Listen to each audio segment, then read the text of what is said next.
Hello and welcome to another episode of Toya Talks Wrestling, and today's episode we're talking about SmackDown March 7th, 2025. Wasn't as good as Raw.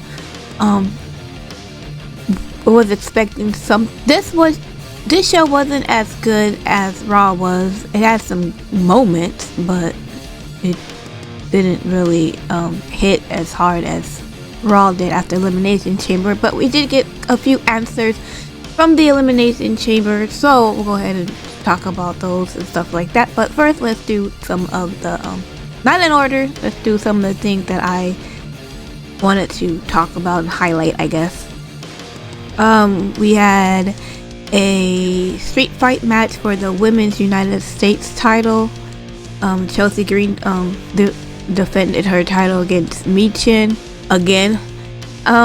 Towards the end of, Piper Niven did get involved in the match. Eventually she got ran out by B-Fab with a kendo stick. Oh, I must add, earlier in the show, Chelsea Green did mention that she is going to get another member for her cabinet, or a Secret Service member, or whatever. I don't know. Anyways, it ended up with Michin doing meet the feet, which is her finisher move. Chelsea Green lands on the table that is set up on the corner of the ring. Michin goes on top, does a slam, and was about to pin Chelsea Green, and she got pulled out by like someone in a black hoodie. I don't know, do they just buy all the black hoodies or something? They're like, WWE is like, yeah, we're gonna need all the black hoodies in every size, small, medium, extra large, extra large. We need them all. But yeah, person was in a black hoodie. The person in the black hoodie slammed Michin onto the announce desk and then throws her into the ring, and she takes off the hood and reveals that it's Alba Fire. Alba Fire does the Canadian Destroyer on Michin, goes and grabs Chelsea Green and puts her on top of her. Chelsea Green retains the title. Alba Fire hands Chelsea Green the title and salutes her. So now she has Piper Niven and Alba Fire as her Secret Service women, I guess. I don't know what they're doing with this. I don't know what's going on. I don't know what's happening. I do know that we need to move on from Michin and something, I know that much. I think Selena Vega said that she was going to challenge whoever won, so I guess Selena Vega is next in line.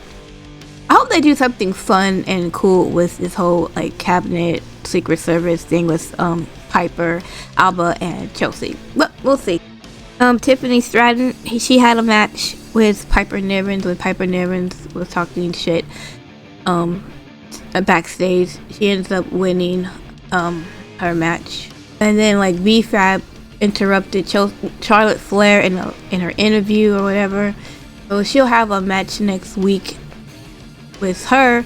So hopefully this is just something for Trish Stratus to get back at Charlotte Flair, because I feel like this match is kind of dulling out before it even starts. So hopefully something that keeps the us of the audience going, whatever. I don't know, but we'll see. So we had Randy Orton. Randy Orton had started the show, and he basically was saying that he's been gone for a while and a lot of things have changed. He talks about how John Cena basically just sold out, and talked about how John Cena was the top wrestler to be, and now he's just rock bottom, and give the new meaning to the word rock bottom. I thought that was pretty funny. He talks about Kevin Owens, talk about how Kevin Owens tried in his career, and how Kevin Owens was mad at Cody and Kevin Owens was mad because Randy Orton was trying to defend his friend Cody Rhodes, and stuff like that. And he said that he's mad at Cody for teaming up with Cody, but the truth is that he's just jealous. Just like he's just jealous of Sami Zayn. He goes, I don't know why he's jealous. He's been doing great. He has all the champions. He's won every belt. He's main event with one of the biggest wrestling stars ever. Stone Cold Steve Austin. Like, what exactly is it that you're jealous about? He talks about how he likes Kevin Owens because he's diabolical. He'll do anything to get a championship. He says, I like that. I like the Kevin Owens, the wrestler, but Kevin Owens, the man, I don't like as much. You know, he talks about how Kevin Owens is jealous of Sami because Sami Zayn is a bigger star than Kevin Owens, and how he's jealous of this person and that person and stuff like that. Then he talked about how he RKO'd him at Elimination Chamber. He talked about how he didn't want to get pissed off. He didn't want to get upset because he didn't like how he was when he's upset. But he said that Kevin Owens is pissing him off and making him upset. And when he had the opportunity to kick his head in with the punt kick, he started talking about how he was hearing the voices in his head and they're telling him to back up and stuff like that. Eventually, he ended up saying that he's going to kick Kevin's face in, and that Pat McAfee will be the second best punt kicker in the WWE. So, it was it was actually a pretty long segment, but it was good. You had a match with Braun Strowman versus Solo Sikoa. It ended up in a disqualification when Tama Tonga interrupts and comes in. Basically ended up with DQ, and then Jacob was in the back. He comes from backstage, and then he and basically Braun just pretty much just destroyed each other back and forth. Ended up being chokeslammed off of a TV equipment thing from like above, and Jacob Fatu still got up, and Braun Strowman was like, "Let's go," and it ended up like that. So I don't know what's going to happen there. I don't know if they're gonna set up a match for WrestleMania. I would assume that they were gonna do it for Solo and Jacob, but maybe they're not ready to pull that trigger yet. But I could see Solo doing something else at WrestleMania, perhaps. So I don't know. But I mean, I wouldn't mind. I don't see Jacob not being on the wrestling card this year. So if they does it with Braun Strowman, like maybe like some kind of like Falls Count Anywhere or Last Man Standing or Iron Man match or something like that, I could see something like that. But we'll see. We had a men's United States Championship match. This was the main event.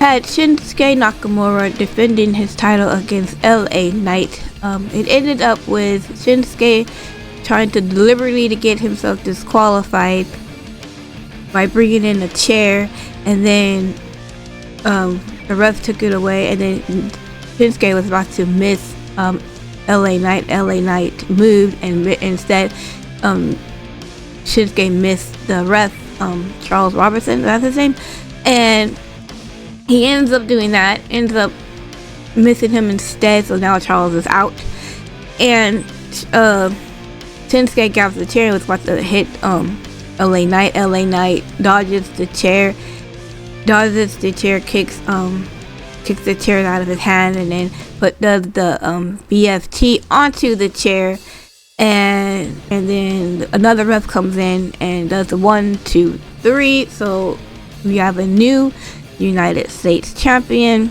in LA Knight, which I am glad, because they were doing absolutely fucking shit with Shinsuke as a champion. Like, I don't know if Shinsuke's like, I don't want to do this anymore, or he just writing out his contract. It was pretty dull, right? His championship was pretty dull. Like, there was like nothing there. But I feel like, LA Knight will be a great champion, and I can see Solo Sikoa going after LA Knight and getting his championship, and having Solo and LA Knight fight at WrestleMania for the title. I can see that happening. If not LA Knight, then Carmelo Hayes. You had Drew McIntyre fight Jimmy Uso. But before that, Drew McIntyre, they showed a video of Drew McIntyre coming into the arena, and he sees Damian Priest and pretty much lays out Damian Priest, because Damian Priest had eliminated him from the Royal Rumble and then pinned him in the chamber. So he had a score to settle with Damian Priest. So later on the night, he had a match with Jimmy Uso, He beats Jimmy Uso and walks away. He's about to go back. And he's about to go back into the ring after he left the ring. And he'll beat him some more. And then Damian Priest ends up attacking him from behind. And was talking shit. Talking about, I'm going to keep doing this every week. Every day. I'm going to beat your ass. All this other stuff. They are really trying to, I guess, hype people up for this match for WrestleMania. We have, 7 weeks? Let's hope they could do it. Let's hope that they can. I'm like, we've already seen this two go before anyways, last time with the title. So, I don't know. I'm hopeful. I think it's going to be a good match. I think it's going to be one of those matches that we're like, we might be sleeping on this match. We don't know. I don't know. But I am looking forward to it regardless of, because I do like Damian Priest and I think Drew McIntyre is just awesome. Cody Rhodes had a promo. He comes out. He does not do the whoa. I don't even think they played the whoa. He's looked all beaten and busted open and everything else, and looks terrible. And he had like a ear thing in his ear because Travis Scott, when he punched him, he punched his eardrum, and I don't know what he did. Like he fucked it up, so he had like a plug. So he had like an ear thing on his ear. So I felt bad for him like that. Anyways, he talking about, asking the crowd what they want to talk about, but he already knew what they wanted to talk about. He said he had to lie to his daughter because his 4-year-old daughter asked him what happened to his face, and he told her that, he hit a wall, but said it's not really untrue because he did hit a wall that The Rock, Travis, and Cena had for him. He said he shouldn't be surprised about what The Rock did. He talked about how John Cena, he said eventually he will tell his daughter the truth, that a great man who never gave up eventually gave up. And he asked John Cena. John Cena wasn't there, by the way. He was at a movie theater. He's making a movie or whatever. He asked John Cena, it's like, you don't have to tell me, but you owe these people and these fans out here as to why you did what you did. He talked about how his dad, because they were in Philly, I guess his dad was always scared to perform in that arena, and that he would paint his face like the Ultimate Warrior so he wouldn't get booed. And Cody Rhodes said he wasn't afraid to be in this arena, and how last year across the street he had won the title, and John Cena was there and he had celebrated and all this other stuff, and talked about the words that John Cena had told him, that when looking at the championship, it gets heavier every single day. I'm paraphrasing, by the way, because I don't know exactly what he had said, but I'm paraphrasing. And then Cody Rhodes holds the belt up high and says it's not heavy enough. It's light as a feather, and he says, you want to go, let's go. And then basically he starts talking shit to John, and basically he says John's catchphrase, if you want some, come get some. That was pretty much it. I would have liked a little bit more harder, but I think it was good that he didn't do the woes, and you see how beat up he was and stuff like that, and he wasn't his happy-go-lucky self and stuff like that. Now we have to see what John Cena has to say as to why he did what he did. I don't know when that's going to be. When it happens, it's going to happen. I'm just waiting on John Cena to attack R-Truth. That's what I'm waiting for. Because that's going to happen, right? It's happening, so. Anyways, I want to go to the last thing, which is the segment between Naomi and Bianca Belair. This reminded me of good ass soap opera. This was fantastic. This was great. This was Academy Award winning performance between these two. My goodness gracious. So Bianca Belair, she comes out. She's wearing all black, she's going to a funeral. She's wearing all black. She's not doing her skipping, what she does when she goes to the ring. She has all black on. She looks sad and depressed and confused, and basically was telling the audience, I should be happy right now, I should be celebrating going to WrestleMania, but instead I'm confused, I'm sad because my friends are fighting, and I need to know what's going on. And she's like, Naomi, I know you're back there. Come out here and explain yourself to me. I need to know. I need some answers. So Naomi, may I add, who's also wearing black and some shiny like silver necklace thing, but she's wearing black. So, I'm just letting just keep that in mind. Keep that in mind, guys. He comes out, and Bianca's like, what's going on here? Like, what's happening?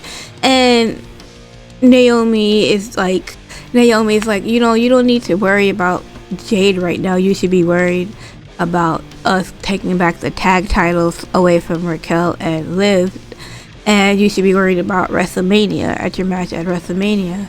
And she's like, Bianca Belair's like, no, it's not about that.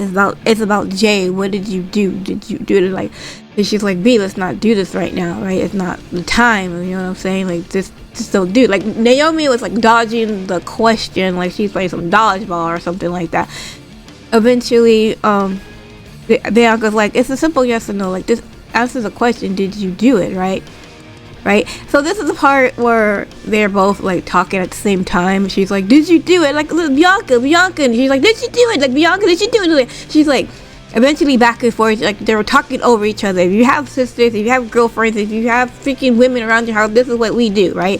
Well, high pitch and start talking. I mean, they're both crying and everything else. I was crying. I'm like, oh my god, this is so emotional right now. Right? Eventually, Bianca grabs Naomi. She's like, stop it! Just stop it! Just tell me the truth. Did you do it? Did you attack Jade? Yes or no? Right?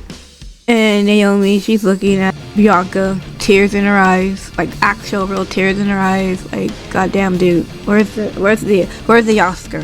Where's the fucking Oscar? Like, damn, this is a great performance. Anyways, he looks at him. She's like, Jade. She won. You want to know the truth? Okay, I'll tell you the truth. Yes, I did it. I did it for you, Bianca. She did it for The Rock. No, I wonder if she said talk to her dad-in-law, talk to her father-in-law. Yeah, so I'm about to do the segment. What should I say? Oh, I got a perfect line for you, Ricky, she says. Anyways, she says, I did it for you. I did it for us. I did it for you, Bianca. I did it for us. Right? She said she was tired of Jade Cargill piggybacking off of Bianca's success, which, true. She was tired of Jade using Bianca. True. Basically saying that Jade wouldn't have been as successful as she was if it wasn't for Bianca. Also true. I don't see no lies that she has said. Anyways, she said that, she basically said, I stepped up when you needed me. I stepped up when you needed me. When you're about to lose your titles, I did that for you because I love you. I'm going out of order here, by the way, in what she's saying, but I'm just remembering. I don't have my notes with me, so some of the things might be out of order, but it's what she said. She said that she let Jade and Bianca get her flowers while she didn't say anything because she was happy and all this other stuff, while she was over here just stuck doing nothing, fighting and defending for herself, and she's like, she did it and stuff like that, and said that no, she said that she doesn't give a damn about Jade because Jade don't give a damn about her. So then Bianca had this look of shock on her face and everything else, and she says, I can't even look at you right now. Naomi was about to hug her or touch her or something like that. She said, don't touch me. She's like, me and you, we're through. She leaves the ring very fucking slowly, by the way, and Naomi's like, Bianca, come back here and talk to me. And the audience like, you deserve it. She's like, come back here, Bianca. She said, you don't understand. You don't understand. I did it for you. I did it because I love you. I did it because I care. You don't understand this right now. You will later, right? And she's like, all these people turn their back on me. Every time I try to defend myself, every time I want to do what's best with Naomi, y'all turn your back on me, talk to the audience. Just like you, Bianca, you ungrateful bitch. And then the audience was like, ooh. And Bianca just she turned around and she looked at Naomi, and you see Bianca in the background. There's a title song comes on, and you see Jade coming. And Jade's wearing all white. She looked like fucking Storm from like X-Men. She's coming out, she's wearing all white. She has like this white bodysuit with like, looks like red spot splashes on the bodysuit and the white boots. And she goes and she comes in and she looks at Bianca. Then she goes down to the ring and she goes to where Naomi is. And Naomi like tries to leave, tries to escape through the crowd, but Jay got her. She slammed her on the announce desk and then slams her onto the ring post. Pretty much throws her back in. She gets jaded and pretty much was talking shit. Now it's the end of the segment. Now let's talk about this, okay? So I thought that maybe Naomi was innocent of all things. I was wrong about that. I apologize. But I still think that Bianca Belair was in on it. Because, I mean, like I said, they were both wearing black, right? And if we're doing the whole segment of where The Rock, Rikishi, Stone Cold, and Triple H is concerned, with that whole I did it for The Rock thing, if we're doing that angle, then I think that Bianca Belair is not only The Rock, she's also Triple H.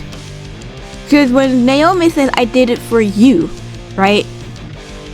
Like, what does that mean? Like, she did it because she saw Jade doing the things that she was doing and thought that, Jade was no good for her and that Jade was holding her back and stuff like that on her own? Or did she do it because Bianca Belair told her to do it? Right? Could Bianca Belair be innocent in all this? I mean, it's possible. It is possible that, that Naomi acted on her own. She thought she was helping out her friend. She seen what was going on and said like, hey, now I need to help my girl out and I'm gonna do this, right? Maybe. I don't know. I still think that Bianca Belair has something to do with it.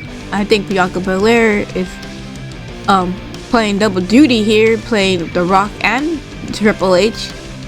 Nah, I mean, it could be that, Naomi is getting her own faction with one of the Lash Legend and Jakar Jackson. That's possible, but I still just don't see why they would do that. I mean, there could be a fourth person that told Naomi to do it, but again, I don't see who the fourth person could be other than maybe Jordan Grace. But it's like, why would Jordan Grace do that? Because I mean, I only say Jordan Grace was because they were both in TNA together and they were hugging it out at the Royal Rumble.